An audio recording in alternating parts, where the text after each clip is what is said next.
네, 안녕하세요. 강프로입니다. 이번 영상에서는 한미 반도체에 대해서 분석해 보도록 할 텐데, 자, 한미 반도체가 오늘 3% 하락 마감이 됐습니다. 걱정하시는 분들이 있을 것 같아요. 근데 결론부터 말씀드릴게요. 걱정하지 않으셔도 된다. 그리고 한미 반도체의 조정을 결정하는 건 엔비디아부터 시작해서 하이닉스까지입니다. 그리고 이 하이닉스의 조정폭이 그렇게 커질 수 있는 구조를 갖춰져 있지가 않아요. 그래서 이런 부분을 고려했을 때 한미 반도체의 조정은 일시적이라고 볼 수 있고요. 무엇보다 계속된 수급이 나올 거예요. 지금 그 AI 반도체 관련된 ETF가 계속 상장이 되고 있고, 그러면서 패시브 자금이 계속해서 들어오고 있거든요. 이런 수급적인 측면도 그렇지만 기본적으로 실적이 지금 안 좋아요. 안 좋아서 더 가는 겁니다. 좋으면 그게 끝이에요. 왜? 지금까지 올라온 부분이 반영이 된 거니까. 한국 시장은 그렇습니다. 미국 시장은 시장을 선도해서 가고 시장을 만들어 가기 때문에 그 차이가 있어요. 그런데 한국 시장 같은 경우에는 한 가지 내용만 체크하면 됩니다. 한국 시장은 그 한 가지 내용은 사이클에 대한 이해예요. 자, 사이클을 어떻게 이해하면 되냐면, 자, 미국 시장은 시장을 만들어서, 그쵸? 세대 교체를 시키죠. 그 세대 교체를 한 거에 대해서 한국 시장은 부품을 공급합니다. 근데 생각해 보세요. 세대 교체를 하기 위해서는 비메모리가 변경돼야 되고, 비메모리가 변경되는 과정에서 메모리 반도체가 추가적으로 투입이 계속됩니다. 그쵸? 근데 한국 시장은 이 세대 교체를 할 수 있는 능력까지는 없어요. 그런데 여기 세대 교체가 일어나는 미국 시장은 앞을 달려서 실적을 그때그때 반영하면서 상승을 시키고, 여기 뒤따라가는 한국 시장 같은 경우에는 여기에 투입되는 부품으로 인해서 돈을 벌고 있으니까 이쪽에서 실적이 잘 나오면 그 이후에 실적 개선이 됩니다. 근데 주가는 그것보다 먼저 올라요. 근데 그 시작점이 항상 제가 얘기 드리지만 신고가입니다. 그래서 저는 대략 그 한미 반도체를 공략할 때 25,000원 정도에서부터 계속해서 매수를 해왔고요. 무엇보다 지금 높은 가격인 것은 맞아요. 그렇죠? 올해 들어서 많이 오르기도 했잖아요. 근데 한번 생각해 보세요. 한미 반도체가 시세의 속도를 키우기 시작한 점, 그게 5월달입니다. 5월달. 그렇죠? 이때 무슨 일이 있었냐면 하이닉스를 보면 되는데, 자, 내용 보세요. 이때부터 여기 요날 5월 19일이죠. 5월 19일. 그쵸? 하이닉스 강세를 보이기 시작했고요. 그러면서 이때 엔비디아에서 직접 나와서 코멘트를 했습니다. 그 전에 한미 반도체는 이미 신고가를 만들었고요. 3월 달부터 신고가를 만들었어요. 그리고 3월 달부터 하이닉스는 저가를 만들어서 높여가고 있는 과정이었고, 아직까지 하이닉스는 적자입니다. 만약에 지금 하이닉스 실적이 좋잖아요. 여기가 고점이라고 볼 수 있어요. 그런데 여기서 추가적으로 올라가기 위해서는 앞으로 실적이 더 좋아져야 되기 때문에 추가적으로 올라간다고 이야기를 드리는 거고, 지금 실적을 반영시키는 게 아니라 앞에 실적을 반영시키는 거니까 그렇습니다. 자, 그럼 한미 반도체 실적이 지금 나쁜 게 당연하잖아요. 근데 지금 어디가 좋아야 돼요? 엔비디아 실적이 좋아야 돼요. 그래서 자, 얼마 전에 나온 어저께죠. 엔비디아 실적을 보면 어떻게 됐나요? 이거 보세요. 예상치를 크게 상회했죠. 매출도 그렇고 주당 순이익도 그렇고 거의 한 30% 정도 상회한 그 정도의 실적을 보여줬는데, 여기서 이해하는 것도 딱 우리 간단하게 이해를 하시면 됩니다. 여기 작년 4분기 실적부터 시작해서 쭉 한 3배 정도의 상승이 나왔습니다. 그쵸? 거의 한 4배 가까운 그 정도의 이 실적 상승이 나왔다는 건 주가가 그만큼 평가를 받고 있다는 거예요. 즉 엔비디아가 100불부터 지금 한 500불 근처까지 왔는데 500불까지 올라온 그 내용이 이해가 되는 거예요. 그쵸? 시장에서 인정이 되는 거예요. 물론 예상치를 상회한 실적이 있지만, 그쵸? 중국 쪽에 뭐 수출 규제나 그런 부분이 지금 좀 정치적인 내용들이 걸려 있잖아요. 그렇다 보니까 약간 조금 앞으로의 전망이 좋지 않지 않을까? 그런 내용이 있기는 합니다. 근데 딱 여기까지만 생각하면 됩니다. 엔비디아에 대한 그 GPU는 그냥 독보적이다. 그리고 이것 말고는 대체할 수 있는 물량 자체가 없습니다. 물론 AMD에서 비슷한 이 제품을 생산하고 있지만 엔비디아의 강점은 소프트웨어까지 석권을 했다는 거예요. 그렇기 때문에 이 바꾸기가 상당히 어렵습니다. 거기까지만 보시면 되고, 어쨌든 엔비디아가 됐든 AMD가 됐든 엔비디아가 떨어지더라도 GPU에 대한 수요가 주는 게 아니기 때문에 AMD가 치고 가잖아요. 그럼 그쪽으로는요, 메모리가 사용 안 되나요? 사용된단 말이에요. 그래서 이쪽이 강세면 하이닉스가 강세일 수밖에 없고, 그걸 그대로 받아서 한미 반도체가 강세를 보일 수밖에 없습니다. 근데 사실 많이 올랐잖아요. 그렇죠? 많이 올랐어요. 그리고 제가 여기 강프로의 무료 소통방에서 한미 반도체 매매한 내용을 보면요, 자 보세요. 자, 6월 2일 날, 그쵸?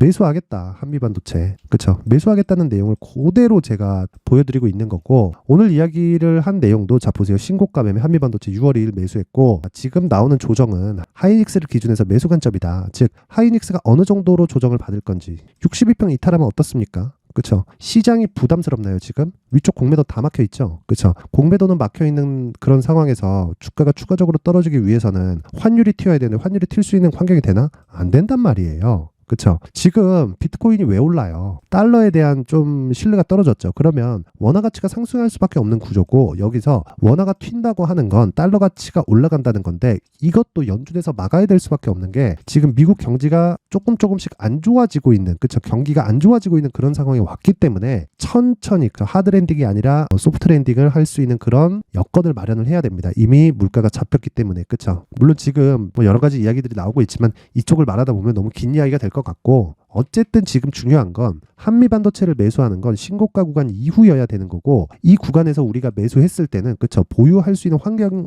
갖추는 게 중요한 거고, 지금과 같은 경우에는 높긴 높다. 근데 하이닉스의 조정폭이 그렇게 크지 않다. 그래서 한미 반도체를 얼마에 살지가 가장 중요한데, 그런 부분을 여기 강프로의 무료 소통방에서 진행을 하고 있고요. 그리고 뭐 여러 가지 종목들을 계속해서 진행을 합니다. 뭐 종근당 같은 경우에도 자 보시면 종근당 수익 축하드립니다. 뭐 종근당도 그쵸, 12만 원에 제가 매수한 내용을 올려놨고, 종근당 한번 볼게요. 어떻게 됐습니까? 오늘 시장 내용이 그렇게 썩 좋지 않은데도 불구하고 오늘 5% 상승해서 마감이 됐죠. 이것뿐만이 아니라 제가 계속해서 그 시초가를 이용해서 그쵸, 매매를 이어가고 있습니다. 뭐 오늘 같은 경우에 시초가 매매가 없었는데 11월 14일 지난주 같은 경우에는 그쵸, DI 동일도 계속해서 강세를 보인 종목이고, S&T 다이나믹 마찬가지고요. 그리고 평균적으로 한 3종목 정도 진행이 되는데, 예를 들어서 뭐 11월 15일 뭐 지난 화요일 정도 될 겁니다. 그쵸? 여기 보면 11월 15일 시초가 매매 LNK 바이오, 메타 바이오메드 이렇게 보면 내용 한번 확인해 볼게요. LNK 바이오 요날이에요. 11월 15일.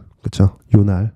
그쵸? 고가 16%에 그쵸? 종가 13% 하루에 10% 이상의 수익을 냈다. 그쵸? 메타바이오메드 같은 경우에도 마찬가지입니다. 메타바이오 11월 15일 그리고 장 시작 전에 나가는 거 다 보이죠? 그쵸? 이런 매매. 자, 장중에 상한가 그리고 종가에 26%까지 상승. 근데 이런 종목을 언제 나가요? 8시 47분, 8시 50분 이렇게 진행을 하고 있다. 이런 매매가 가능하게 된 게 왜 그렇겠습니까? 생각해 보세요. 신고가 이후잖아요. 다 신고가. 한미반도체 어떻게 가? 신고가 이후잖아요. 우리는 항상 돌파 매매를 해야 된다는 점을 알고 있고 인정을 해야 돼요. 그쵸? 그래, 내가 언제 매수해야 될지 잘 모르겠다. 그쵸? 그냥 맨날 막 올라가는 거 쫓아가고 뭐 바닥에 있다고 사고 해봤는데 잘 안 된다 하시는 분들은 강프로의 무료 소통방, 그쵸? 무료로 진행하고 있으니까 들어오시면 되고, 영상 상단에 있는 전화번호로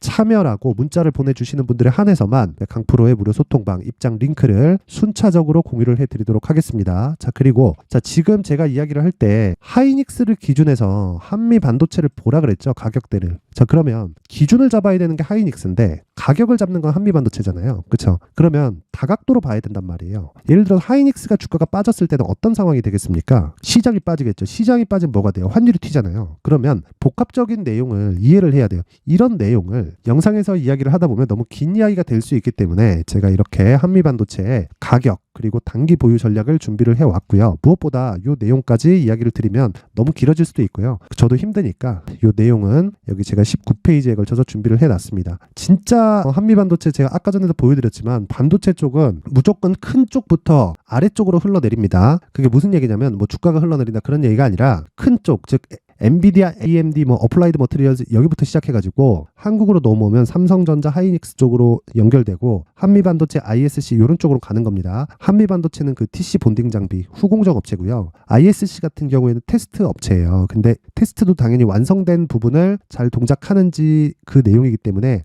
ISC도 당연히 그쵸, 후공정 쪽으로 봐야겠죠. 그리고 HBM을 포함해서 그쵸, 특히나 HBM은 후공정 쪽이 강세를 보일 수밖에 없는 게 층을 만들어 놓은 거기 때문에 이걸 겹겹이 쌓잖아요. 그러면 테스트를 굉장히 빡세게 합니다. 그쵸? 그럴 수밖에 없지. 단일 동작하는 게 아니잖아요. 그러면 이 테스트를 거치는 과정에서 마진이 굉장히 많이 남습니다. 그게 한미반도체는 패키징을 하고 ISC는 테스트를 한다. 근데 ISC보다 한미반도체의 평가치가 훨씬 더 높다. 그렇죠. 그렇다는 거 앞으로 좋아질 실적도 한미반도체가 훨씬 더 좋다는 겁니다. 이런 부분 잊지 마시고, 무엇보다 단기 보유 전략 2주 안에 내가 나올 수 있는 가격대를 찾는 게 우선입니다. 이 부분 잊지 마세요. 자, 그래서 이 내용은 제가 모든 분들한테 다 공유를 해드리겠습니다. 하지만 최소한의 성의를 보여주시는 분들에 한해서만 드릴게요. 돈은 안 받습니다. 돈은 안 받지만 영상 상단에 있는 전화번호로 숫자 3, 숫자 3이라고 문자를 보내주시는 분들에 한해서만 제가 한미반도체의 가격 그리고 단기 보유 전략을 공유해드리도록 할 테니까 시청해주시는 모든 분들이 상단의 전화번호 확인해서 숫자 3이라고 문자 보내시면 됩니다. 자, 그리고 항상 시청해주셔서 감사드리지만 무엇보다 중요한 내용은 이거 꼭 기억하셔야 돼요. 무엇보다 중요한 내용은 한미반도체의 가격은 하이닉스를 기준해서 움직인다. 이 부분 잊지 마세요. 자, 오늘 영상은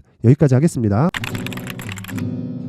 자, 이제 23년도 다 끝나가지만 매매를 하시면서 스트레스를 받으시는 분들이 있을 수 있습니다. 시장이 항상 그렇긴 하지만 그래도 제 구독자분들과 시청해주시는 분들을 위해서 앞으로 차기 주도주가 될 수 있는 대시세 종목을 준비를 해왔습니다. 단타나 짧은 수익만을 쫓다 보면요, 잦은 손절로 계좌가 망가지는 건 순식간이고요. 그만큼 수익하고는 거리가 멀어지겠죠. 장기간 유지하기가 어렵기 때문입니다. 결과적으로 주식시장에서 돈을 벌기 위해서는요, 어떤 계기를 만들어야 되는데 그 계기는 한 종목에 비중을 실어서요, 수익을 보는 것 말고는 없습니다. 쓸데없이 잦은 매매를 하지 말라는 이야기고요. 그리고 한 종목에 비중을 실을 수 있어야 된다는 겁니다. 그런데 이 비중을 실는 과정에서 성장 산업군에 대한 이해가 필요하다는 겁니다. 이 부분을 반드시 기억을 하셔야 돼요. 자, 이런 성장 산업에 대한 구조와 제가 앞서 말씀드렸던 신고가 그리고 선반영 구조에 대해서 이해를 했을 때 이런 매매를 할 수 있게 됩니다.